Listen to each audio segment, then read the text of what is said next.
let me acknowledge the presence of Mpenifo and any Ombedi in Comonti. Mewo Solomon Owusu, he's a senior member for Movement for Change. Ewo hasa ena Janet Asana Nabila ono ena PNP, the founder of the PNP. Okay, I think me more akwaba, if the video is sorted, then we can play the video. Solo akwaba. Boko die. Die. Nyame aye nyaka de John de beka ho na John Emudie. Anya president. John the Baptist. Okay. No me say John the Baptist. John say akatu ai your mama fi na John Alanchemati be wi na say John ye nyu mo wi. Okay. Inti ya say Jerry John Rollins. And about John Ejekum Kofo. And about John Evans Atamos. About John Atamos. And na Akufo-Addo na be see. John and Akufo sorry. William. Na inti ho na say ka John Alanchemati. And your cosisa Cedric. Choba na say dia akoyi. Abese na okoyi. Kwa bi. O say man no. Abi 2 minutes wa akwakoda fi. And I who say okay mu kire otumfo say o ana asante mami ya adwuma pa o gira sake gitiare o kasa se we o ko betam na betam de free e fom so tiase wa be say Ghana na say de ya trafie ni adwene ho eni ti John na ye missing no aye John Alanchemati no na o say sa reverse back to John Mahama na John we are no so pass ma John Alanchemati and say ye we the invasion of Johns in our body politics and say ye be Janet no money year. You Janet. I got president do your video. Mama J, apo mo. Mpacho eyo. Yendi nkomo. Me see enne ye sorry ye yenti nsempa asempa. Ye sorry ya ti say you live in nke ye 100 cedis for 1 cedi. Sisi ya fuel ukoto 11 cedis. Ubetua 1 cedi per liter.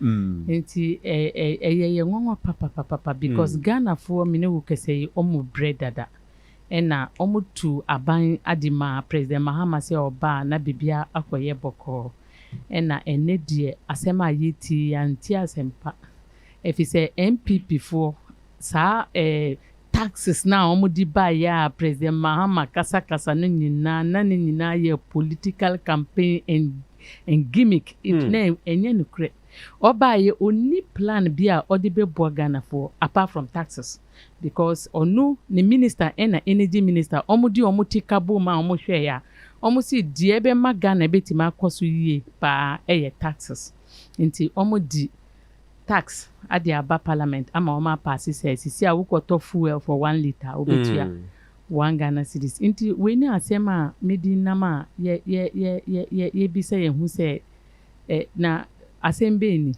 because we see who to ama aban papa ama obi ababe oye west kurampo chen this in nanado because nanado die 900 cedis for 1 cedi this year die 11 cedi for 1 cedi. Interesting. Inti Janet Nabila ene ote nenkano. In fact, na enye issue ye be discuss but we table it so that we discuss because Enra we sent topics to you.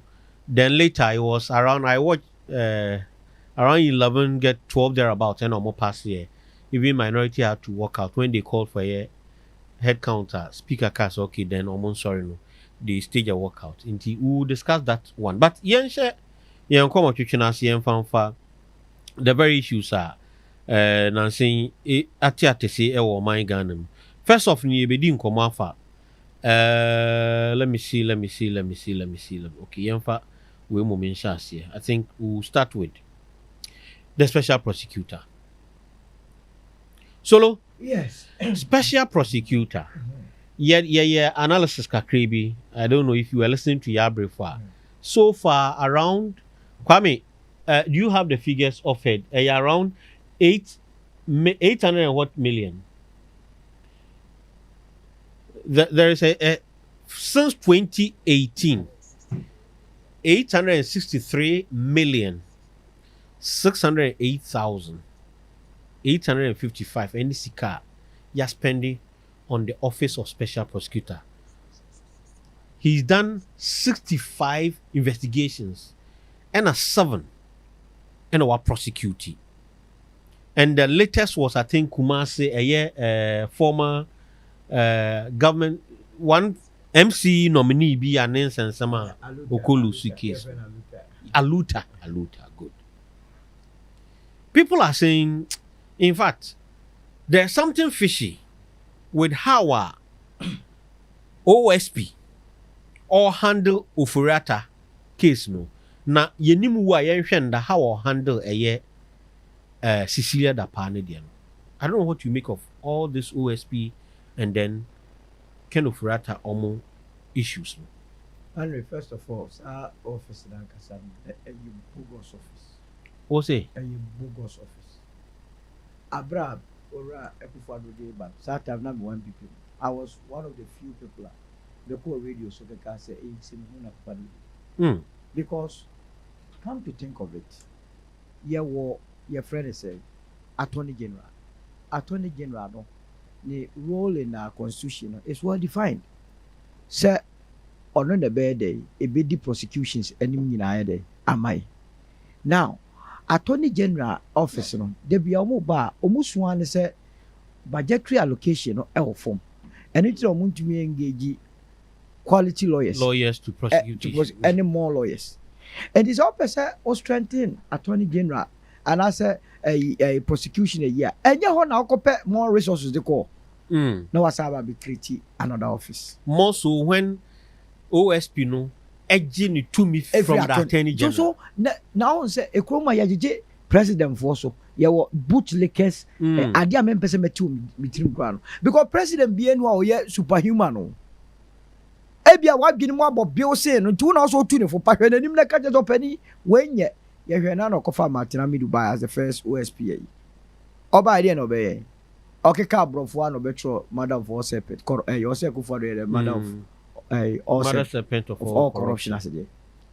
Ofri on your kofa your friend is Kisi Ajabemba. Yes. Ono the am say speeches here the desing aduma na wo ye. That's what you think. They be all no be press conference no agoda. The very first day year press conference war Ken Ofori-Atta dey no. Me be catch re wiase nyina say we Ashton 101 trick. Enya dey a e be kwakusi aga. Wo ye no clinic Ken Ofori-Atta. Wa physical. 14 press conferences so far. More than the prosecutions he's done. Sika ya say one is getting to almost $1 billion. Yeah. Hadi am faso ne dwuma also di ni se okokọ hwe corruption mu no okoji sika ne ba say no waje am oman no ye waje am oman ne do 4 million and she abon ho ka 800 say won na your business as OSP your business so far he's done recoveries around 100,000. Can you imagine eto Onua no so ye oman na dum na ofiri so near yes scrap office no na onye na dwe so obechi MB before na gu onye na dwene hweke no Ofori-Atta sem hu no wo ka kire Ensemuna wo ka kire ade ya meyare na nipa nyare na Ghana constitution even ya choso yare ya prosecute wo de chem provision no ko fu tie na me no ka se obi free nsa wo afa na obese akọ court insuo sini so gidigidi ye dina asem professor amia guvi wonyare ne ye ne court o ba ye papa wo si ya friend say o first budget asempa budget yankasa wo se sempa nko na wo ane ye tie wo saa wo wie ya na say adwuma budget wo de adwuma ba yankasa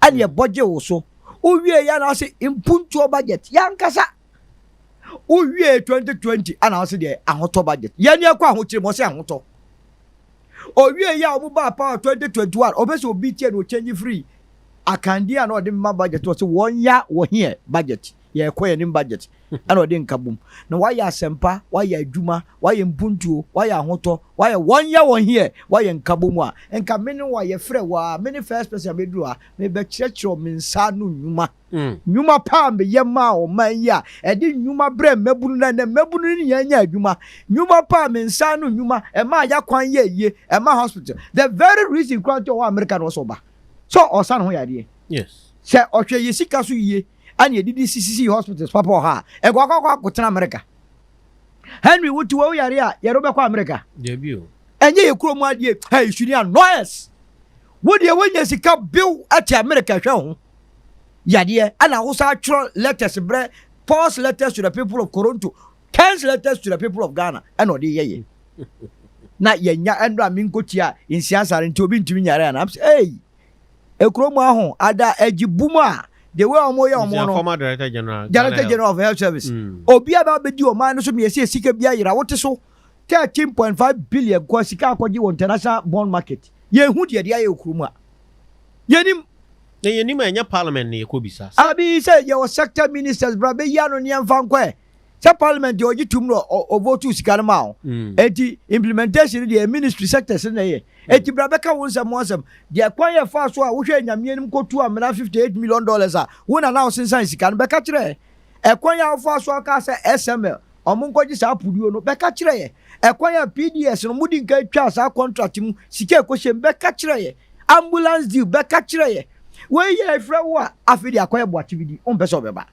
na henu we ye cast e dia asem. Is it that on person beba ana ill health and wama OSP enya obo awonyare bia papa no wan de pa and pictures crash circulate wo chile wo Forest Palace e wo America so pictures we dey send me hunu 2 weeks ago na wo chile wo so 2 weeks ya ka chiro so wo chile a look na ntinipa yare a onyare no ho den ne ho de hwe on the 31st of January 2025 the first letter the lawyer Strawberry OSP dia asem na oka obiso munim da obeba kroma. Yes, that was the matter.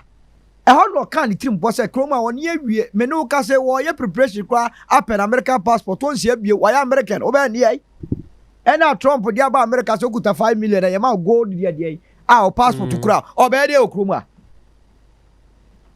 o catch in that same bill on the 17th of February or 15th of February say obey surgery no somewhere between 20th to 21st March, yes, first one was March, and but we surgery now recovery by 14 to 15 May year now what about do Ghana and OSP no I can send you a second OSP on in Canada. I don't trust him.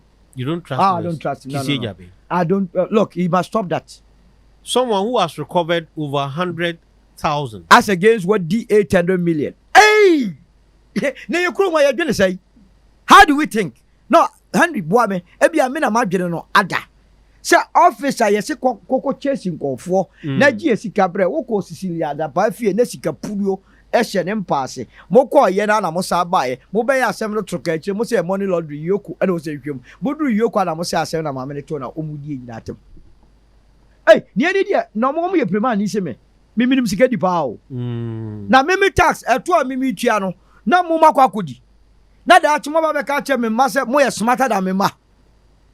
Ken Ofori-Atta the papa na finance minister in 1969. So ya we. Yeah. Ana na Akufo-Addo papa ceremonial president. Big six. Omu free so no e ka omu ja Ghana history na repeat no. To omu so abe fa bi e di beguo. Next 50 years no mo masa be di ema so. No masa be the same settings. It's not going to happen.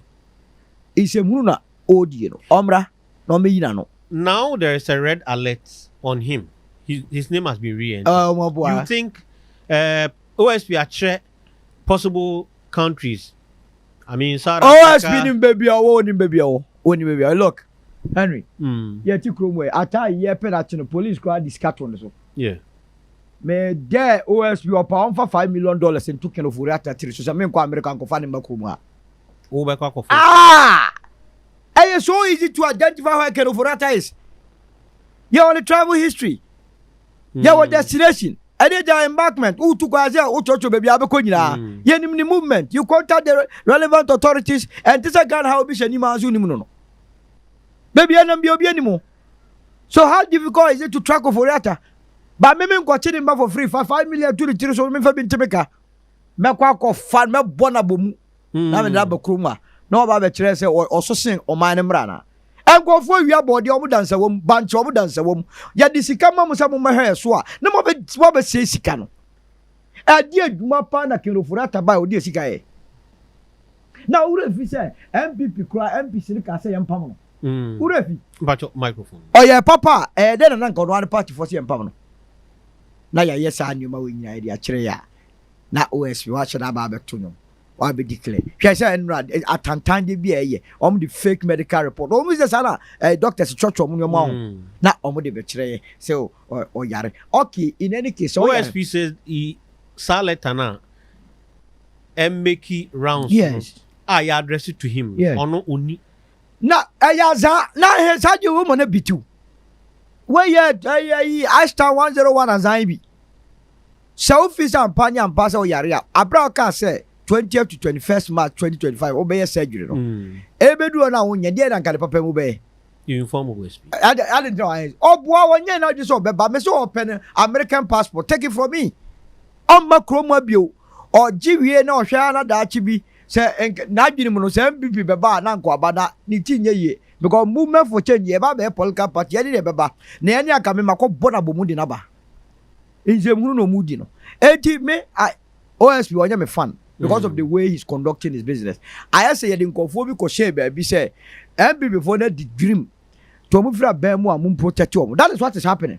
The same way with the judiciary Akufo-Addo ba ya na appoint judges bebre ekomna mu visa different ara he knows what his people have done sika chichiri the andra nsemo your friends edubu ahin witness ba koka say on na ekoji jiska no okwa no atam sika Ghana must go are we okay enya mo mobo say obi sorry na no pay oni one city ko bedi kwara ni nya aduane ni kan nsemo eteton all Africa games ma kwa ko diska no. Interesting. Solo, do you think there's any headway? Wait, what? This issue. No. When a man pam OSP na free one, or better that say asem. When you free na Attorney General na say you come take over. Na mun komo mu hia mo a mon freda mon fa sika nto ni tiri so. Because sika shen ho no ye de ba mo beti saka no. You think when there's a bounty on his head that yes, it will Ghana for na America na come flashing the number sisi I'm telling you. O de mo pa mon fa even $200,000 and 23 so. So I'm going to say now OSP who be our person of interest wa be carry try wanted we declare ni akoda sala ba ku o said that be a fugitive wanted clean and I must also starting no fin of it eda obey press conference no o said that year recount to history I just say and no grown hey massa you serious o and you June 4th yeah accountability day I am telling this government say me what pressure group very the vanguard of the nation ya issue statement that capture on man penini saban say omu make sure so obi esika woni nsem ankwakoja mo man. Thank you Solomon Owusu na wotene nkano Jane OSP how he's handled himself so far. Wosha case awetimi ewini or prosecuting in past 6 and those 6 people is this just one case a payroll fraud and omo agi tum say no kre ye di drew and odinya sa 100,000 aside that we spent over 800 million on the office ahane away mami ncheo ena motivo nyina anape OSP die senya ye ne dwuma no me mpe because Ghana is a democratic country so we show your constitution so there is no anywhere I can say Wontumi you be interview via virtual interview na say we interview no na who say the obeka no there be it doesn't go down well with you na wa sorry afa nipa krona dia court na court nko an wo Ghana ha na Wontumi a ebetimi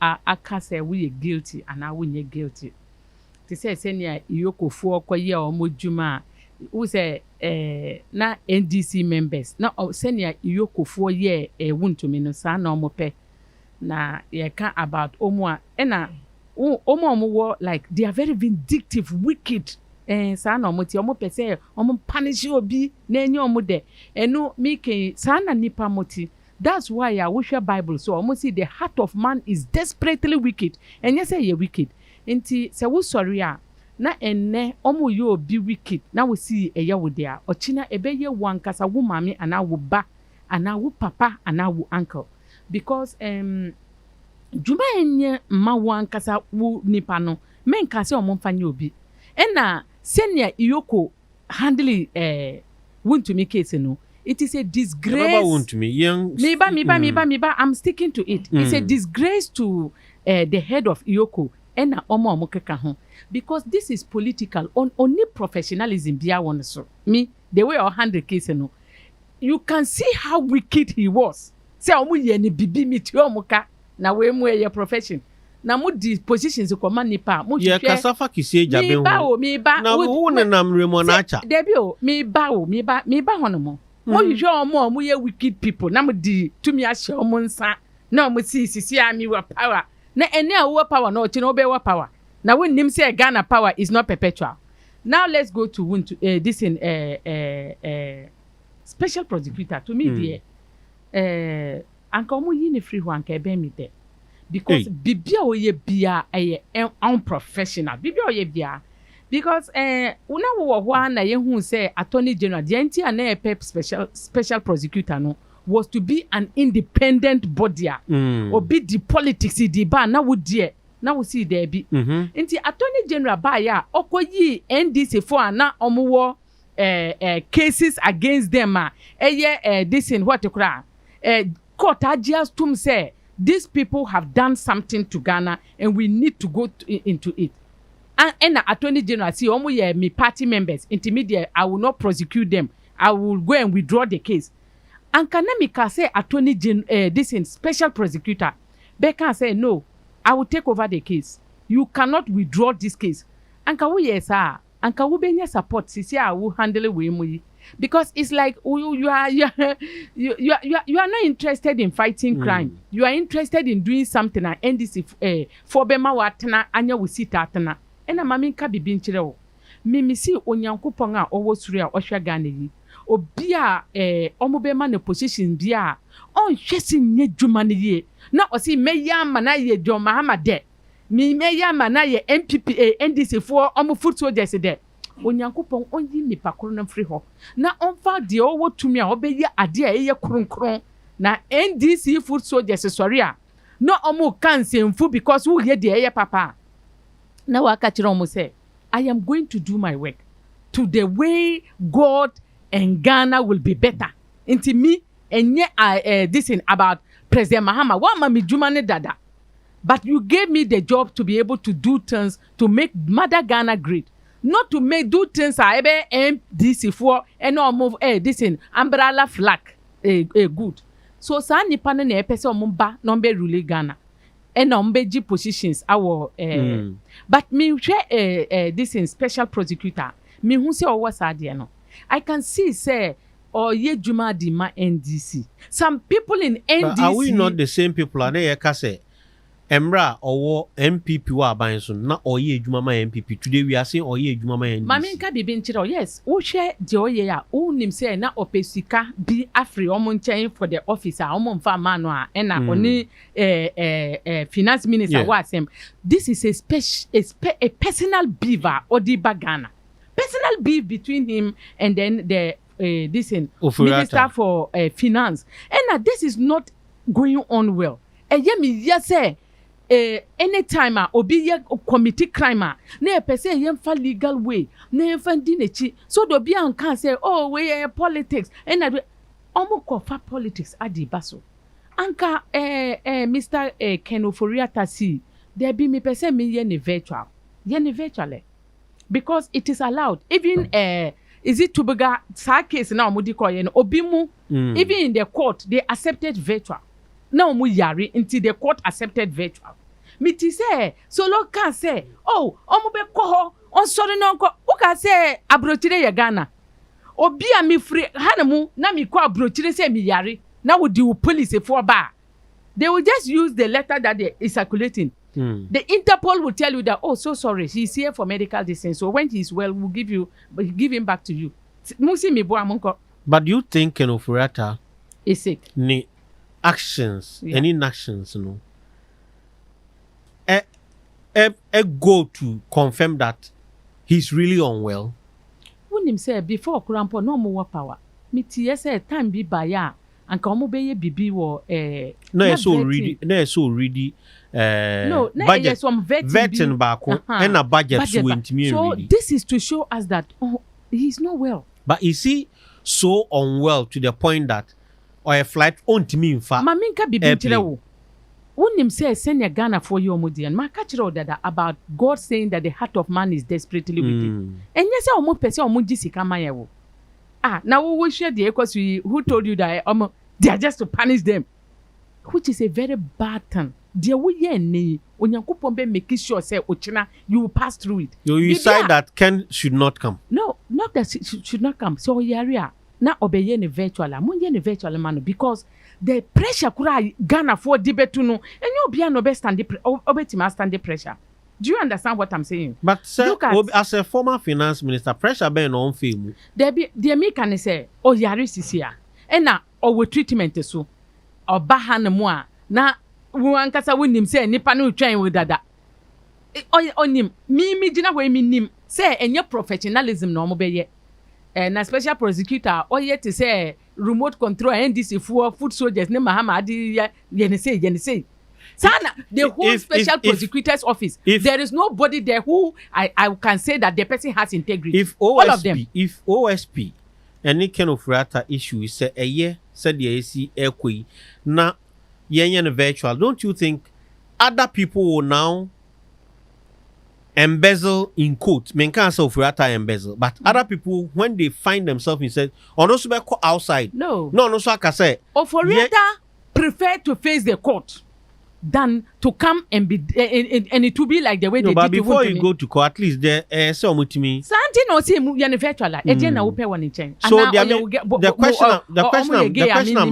question I'm asking is if see I insist say be a virtual, are we not giving setting a precedent say Obia betima ye virtual wo pia obeye virtual sisi a banks for bebre omo ye virtual they don't go you see Ghana for say a decadent way of doing things no I don't know why we don't want change Ghana for omo pe ambra na betina menim look how do I even call it kura time is money. Using a car to go to some place where we can do now they do interviews on virtuals. What is wrong with that? Obia betima ka said there be munye ni virtual mami and it's okay for them to do that. For as much as say we be beside the questions we be nya with this in virtual you can see the face. So the mannerisms and the way the person you can still pick all those things from that. The mimi shenu say Ghana for is not say like they are trying to protect the government purse. Maybe sa osika wa mami metiro onyansa sisia NDC wa power. The NDC government is also even for it. They are for it because omo can say ye be say sisi ye who say they are propping up to the status quo of the omo ka say omo be no and it is not helping Ghanaians. It is not helping us at all. All what they are doing no rather goes on to let people say that they are witch hunting us. And kebe ya ye be who say nipa kru no or ye independent into obi antimi pointy finger to the person that he has done this. Now you are allowing the court process to go on. No, they will rather go ahead to add politics to it, and now they will say that they are witch hunting him, and then even outside the Crownbeka say, "Oh, Ghana, Africa, that is how they are.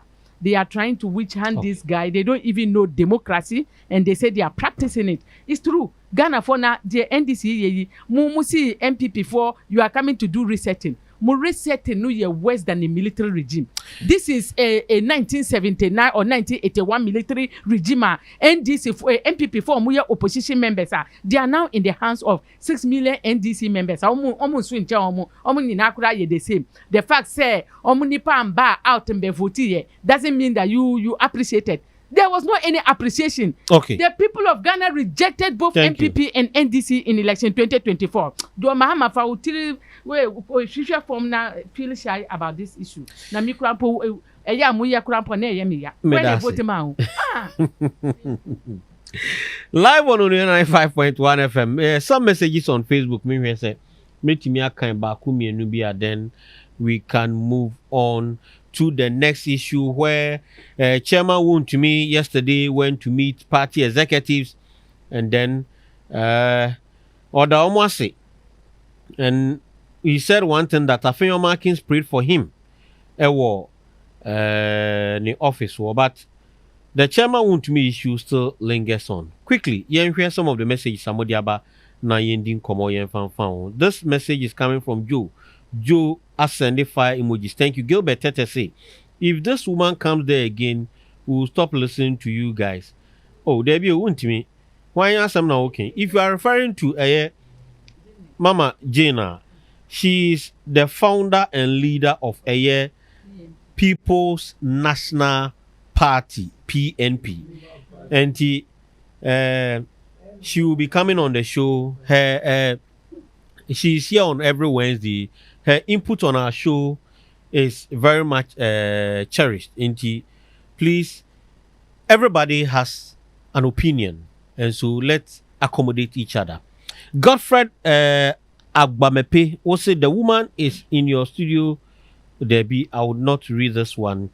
Who is this woman? Gilbert Tete is asking. Please, let this woman go home. Oh, Gilbert. Hey, Debbie, I think you people don't want me to read your messages. My main fancy, I say now you move on. Solo, if you want a rebuttal, just 30 seconds, 1 minute. Then you dovetail into a year. Nabila.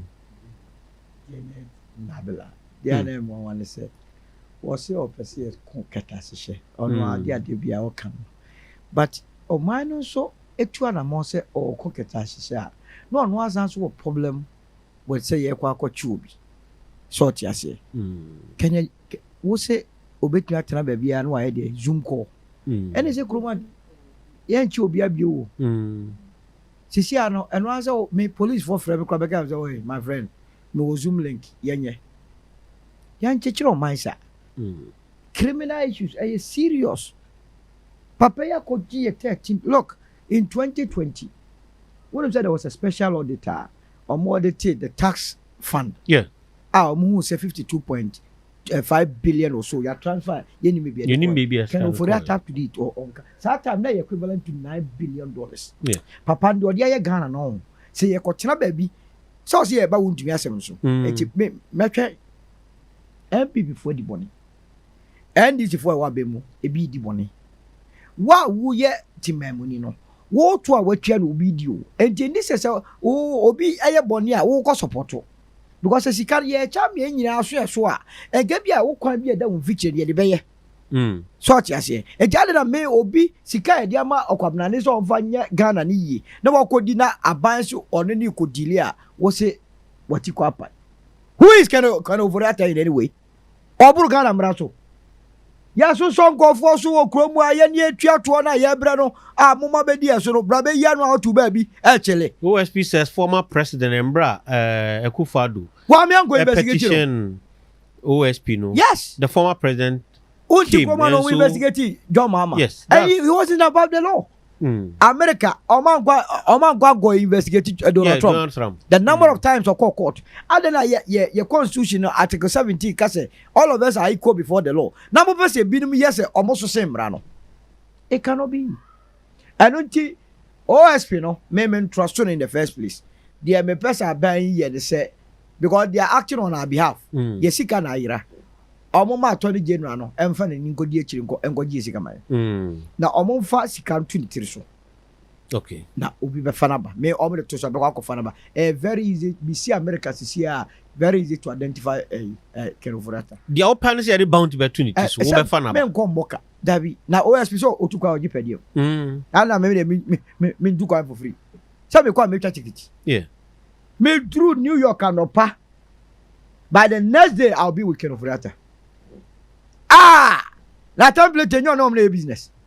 Masa. Mayan so anyom enema politicians ba near the sika show munsa o ma dwini mu no. O ma ni sika yo musika to o mo de yedi o mpe. O ma e ka ye de musisi a e de pa de sika ye. Enti no de I disagree. Yenko yenim. Now back to Wontumi. Yes. Oko se Wontumi so yakwa akọche no ayi. Look, Professor Amiyangu Akofi, yes, Chicago do send wadi. $2 million. $2 million. Yes, SkyTrain deal. But your bail condition ben the man. Over court. I don't remember mayor. 10 million. 10 million. And the money involved here $2 million. $2 million. Yeah, dollars. Okay. Iyoko ni aban we on. Oma you so soft on Wontumi. They have been so charitable. Meaning baby Wontumi koda ya ne ayi when your favor be sa almost so so. Wontumi one of the charges and they said what Jake Kokoro's $45 million. Yes. Wanya kwano.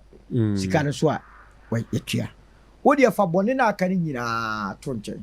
me mpese ebeko ezima oji $20 million you know me mpese ebeko nsu a wase no me mpese ebeko forest a wagure wakose no me mpese ebeko se wa mine without license any more so ekwan a wanye lake road kwan a wanye manson kwanta kwa wanye trabuo mu kwa a wanye me mpese ebeka ni gina wo de yen concentrate ewo your friend say $45 million no Henry saw your mathematics if $2 million is equal is 10 million Ghana.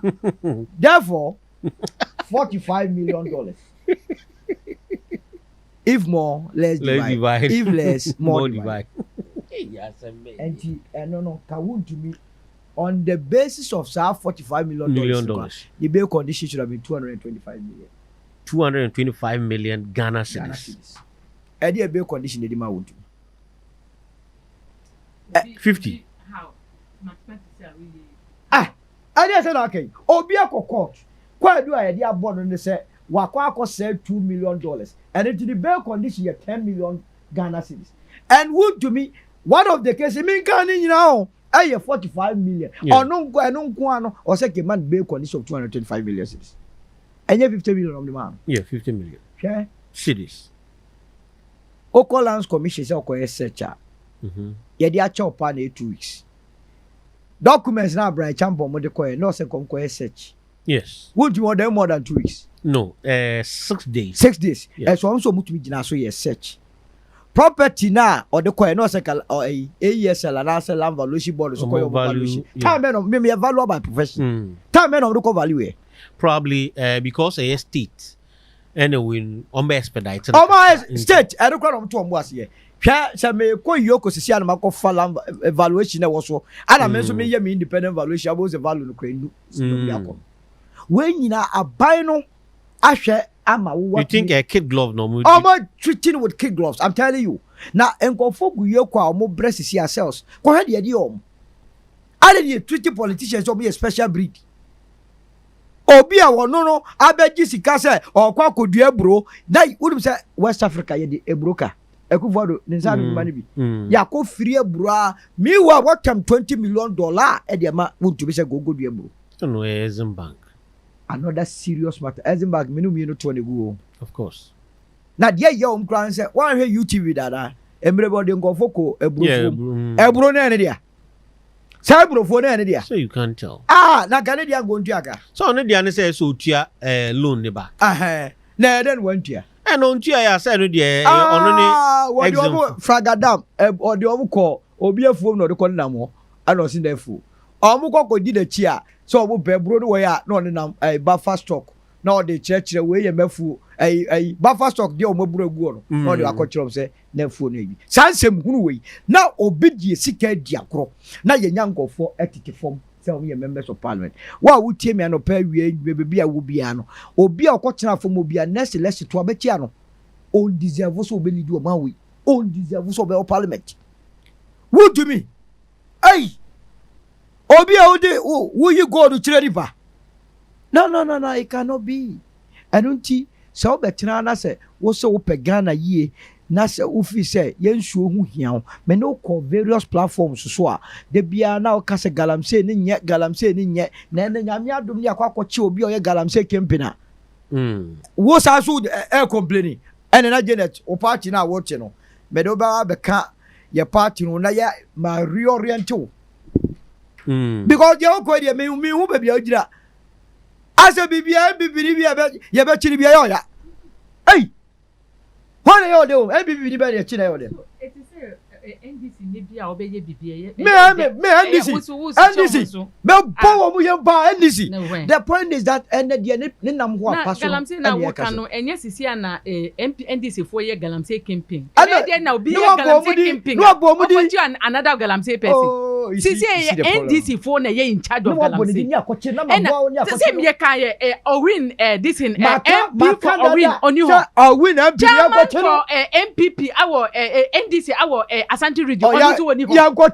So na ebeba ne say na kimping galamsey kimping sisi a abeka kire me say wontimi say nsuo na mo nipa na mo say nsuo no ye now the idea so you cannot so the me can say so what is your position on this matter? So my position on this matter, yeah, conversation. So does it mean that say NDC for yes is here? Yeah. Na yenche omo. Na obi ye na yache no. We shouldn't talk about it. No, and yes, Anna Meka. Me see what, for instance, me ye galamsey. Ena solo so ye galamsey. Oma chick solo. Oma chimi so say me ye galamsey. But me party wa pa wanti oma nya me hwe.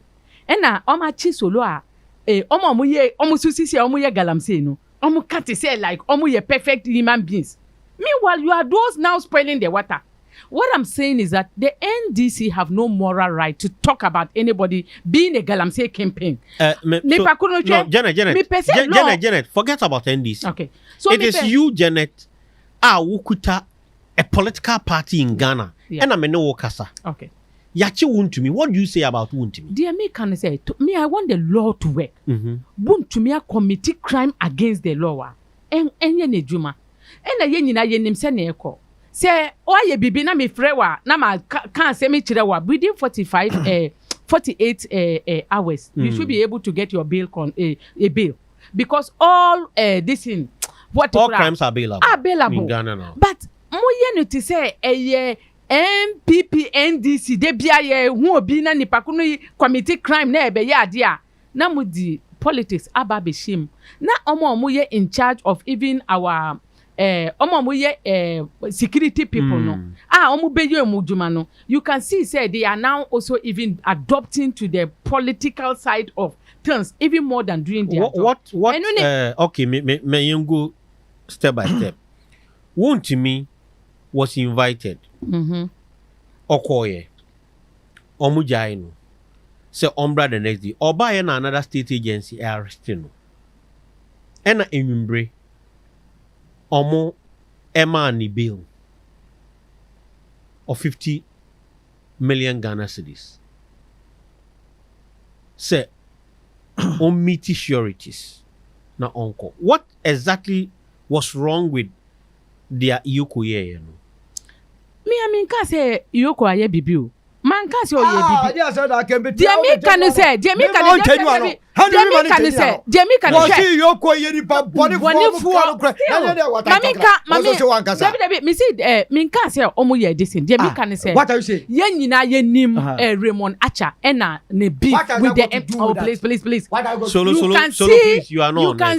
You can see the beef. You can see the beef being played by Raymond Acha and whatever happened. What was the beef? Mami basis. I will say number one, we see almost unprovided bail condition of how much? 50 million Ghana cedis. It was too much. But do you know that normally bail conditions commiserate with the veracity of the crime you've committed into almost sincere? They look at how much so that when your man bill na ujania, there are properties are what they are better so maybe I'm just so that your education. Properties are what they are better sooner so then the state can sell those properties by going to court to recoup that money. Yeah. And so if you look at charges on the abo Wontumi, now what can Sikan Boma? Sikan is more than 50 million Ghana cedis. I know. Don't you think they were even fair?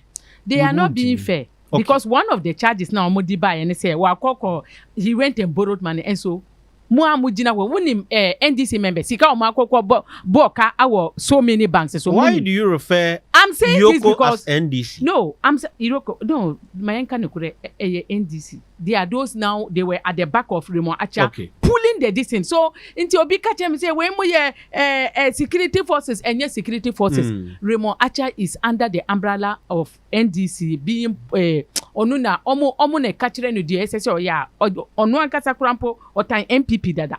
Enunti na President Mahama man sa position no omo wo problem with NDC or sure omo fish out omo nim say they don't like the MPP omo position so that they can punish his enemies for him. So enu yenim nti Raymond Acha na anka owa at the NDC for pulling the bullets are onu owa at the back no onu de oye onu na ye we nyina we see obi akoko g bank loan until we the bank loan no okasai gam. So you quantify the place where he spoiled? No, can you quantify it into monetary terms? No. So all these things you just come out. You think you can quantify? Into or quantify your saying? No. Or spoiling what I need or quantify that. How much was it? So in his analysis put all those aside. You've taken money over 20 million from Exim Bank. Yes. You've taken money no okwaji no na enye loan. So when you take loan, you take loan and you don't pay, they send you to court and the court ask you to come and pay. It say okwaji loan na onye this na. Atuation yemanu Bank of Ghana manu bailout. Or mismanaging. When no. Atuation former bank. Yeah. And he's now yes. Does it matter? Now it is between you and the court, which is the legal entity to be able to do what? To hold people liable according to what we have done. Ghana, we have put the court there to hold criminals liable. Yeah. We did not put Raymond Archer there to now be doing all the. So now me bail condition no and somehow favorable. When him say your politician, you know he will not run. I know that. But Wontumi, where is he running? But do you think Wontumi is having a lot of investment in this country? So why do you think? I'm saying it. Do you think with the sort of person Wontumi is? Yeah. With what he has said that you name and the kind of money he worth, do you think 50 million yesika eso do bia Wontumi ne nkro for ntimi ntuantia? Otimi bail condition no. We krampo ne be chire nipa say sam turo no mo sisia even bail condition of 50 million want me anya. This is to show you that people just say things. No, he says things. No, you gold wo. Or you gold that chire hwan. Now or you be gold chire hwan so what? Who gold ajira na. Obi betima me go obi gold na me see mo share Janet gold e fan ho ben. Okay. Me we all be gold, so you cannot do things based on that gold. Unless you say we are unprofessional, who say who 2 year campaign to say send ya politics. You are a professional body, yoko. Inti obi ba na wo be ye bibia. Wouldn't say you're a politician. You know, say our businesses in the country. Ontimi sorry no matter what. Money bail conditioner are reasonable. That's the most important thing. To send him to court, tell the court that these are the allegations against him. Help me. Immediately court do almost stamp to pay. It is now legal. And no meaning we ain't mean yes we biom. But we sorry na mo pese mo political campaign akofa Raymond Archer or no NPP for what problem or NPP for punish you. Then you bring him on board to come and do all these things that we are fighting crime. We are not fighting crime. Ankawu Solomon ankawu kei na wo di NDC for swaba. Say to sa nipa we mu na say yesuo and na we no mam na chairman kwa chairman dey minim no NDC chairman or Asante Reverend Nana Kwesi minim so oye galamsey ba minim say Wontumi dia ya no na take you over yenka say obi suso omusu because obi be say yensu ayempini na dey Wontumi but Debbie me say munchi omu nyina we don't have time. I can't even 7 minutes. We'll go to the last issue, but let me read some messages. This one says if this woman comes here again, we'll stop. Why are you sending this message? Okay, this one says no, it's always about Jen. So this woman want to be president. God help us. Also God help us. On Jin this obey me president. Look. But almost see obia oye NDC ni bia omo ye galam say ya wo de kata woni say na say wonhwu NDC na wa bie weni ka che ne say menti sa. He's listening. Inti obi ye NDC ni na oye galam say na o si opese on punish Wontumi a me say munchi omon bra na mo me no nyina you are not fit to punish each other. Harry B. Tete says she doesn't know what she's saying. Of course. Or see we are losing listeners. Harry do. Mama Monko. Please. Her contribution is very important. We'll stay on and let's listen to that. Nobody is losing any viewer here. The fact that someone's opinion doesn't align with yours doesn't mean it's okay. Yes, Obiso say nobody is losing any viewers here. The fact that someone's opinion doesn't align with yours into Obi say, my big brother Henry, please, I beg you, you are doing very well with your program, but you are your customers, Madam Jane is not helping us. Okay, all right. Messages no doors, but we thank you for sharing messages with us. Let's move to the final issue. We just have 2 minutes. On the one Ghana city, Esla. No. Yes, and now I'm pass here. Do you think people, there are 2 issues now? Amount for say, if beginning of the year you are paying X amount, and that amount through in quote prudent measures, up but down, MSCI you have a difference of like 4 cedis. Abesha bottom, and they say give them 1 cedi to solve them so. It's no big deal. The others are saying that, look, we were suffering and you promised that what the relief their brain. Why, when the relief is coming, you are now turning your back? What don't say I say I just can't be feeling panism. These are the 2 issues happening. And we also say no credit on my energy sector the capa, you the cut 3.1 billion. Essentially no credit dollars. Essentially no credit a tour and a teacher of mine. My problem is not even with this a tournament soon. My problem is with a yeah, so can buy. Nasa new man a caban, ya saw one yes, I could do. I was asking on the floor of Parliament yesterday. It's a legitimate day. No, you can't take himself out because I'm on a boama. Hey, sir. None of the pebbles I can walk on no ECG. I can't not want to free CG. Yeah, ECG. On an ECG board chair, on a for 4 or 5 months. Be. I don't quite dangerous. Also, who said we move your containers. I don't know, so ye deny say, Obi, I got to see we are the way denounce your day. Catch them here. And Untino, in 2017, year 2.1 billion. That's in 2025, a year 3.1 billion. That is a MPP abreast 8 years year the day, 1 billion a kind of account. Go for by a neck at also yet a tall recovery levy. Yeah, recover that. At times one for Islam. Yeah, there is a problem with the ECG. Henko for illegal connections. Ebio metering, obi pe meter crowd opera. Bail ne crowd so ye problem. Yeah. So just here. San your man. Apart from that, ye to be quite so sourcing. Ye ton show ECG crowd no. E chromia ton once the ECG kwa koton 10 cedis. Ade. Ye nim san your man we you know. Ana ye nya mremu a container gom de fa kon. And okra me mani hunyo me wo ma nyini enti yensisi sa to krono ye de ano eye sa no a ye konsuo si ne ekogu kedem true sika de e begege no se si calculate apɛ the current metric tons use every year between 5.3 billion ye koso asa 5.3 billion but busa ho se ya nye sa nyoma ya e ka de bi meka yes of course so that is why we must be looking at anya yeah, pray and say that is not the issue. Mobile ye political heads and go and change more. Technocrats na de carry bani na that. Yeah. I don't know between manager here you say a commercial losses and technical losses on 32% to ECG. How? I do my bena afibia who lose 32%. Over survival. I know the amount you know. And I go to. No, that is not the solution. Intermediate. Maybe they must go back. Yes, Oman Jackanoa, IPP need to mean Yagma. Yes. And having electricity, you know, at a higher price is better than CNB. I mean, there's some mad yaching. Now, Bram, me Bray and Sana made Dama Yachino. Not ask him. And it's Omonko tackles our aspect. No more reduce corruption. Omoma efficiency in your day. And Bramo said, we don't even need to be taking Sasikawi. Yes, I but the arguments are not.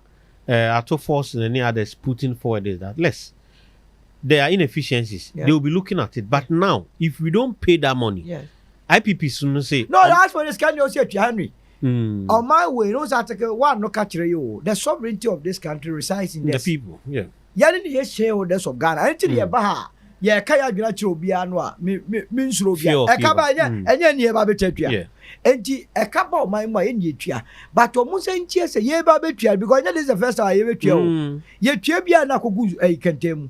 Mo make sure say the other side na elikia enye say eliki bamboto mo na mudi. Mo hwa na maseda ma na eliki ma koje. It is not good enough. not good enough. Thank you, Solo. Jen, you wrap it up. To me, dear, me support Solo in toto. Okay. The all can we no say share leakages are when them say ECG for obimu or conventional meters are for more than 5 years now. Oman fa bill anko ECG for they've not been able to provide them with bills to give them pay money. And yes, say nipa krono no omumpe. When them say obimu krampo debia every month omukotua, they pay in anticipation. Say yeah, they bill beba now ma balance. So we'll share this inefficiency equals to ECG. Now your minister wako your main mandate is to sit down. The entire yedi uko no. We see who was some certificate to be in energy something expert. Anything yedi uko. So it's not the matter of say yedi NDC for beba beka hu na musisi akurampo ma ye union association na mu didi kurampo obi ntimi hu biom.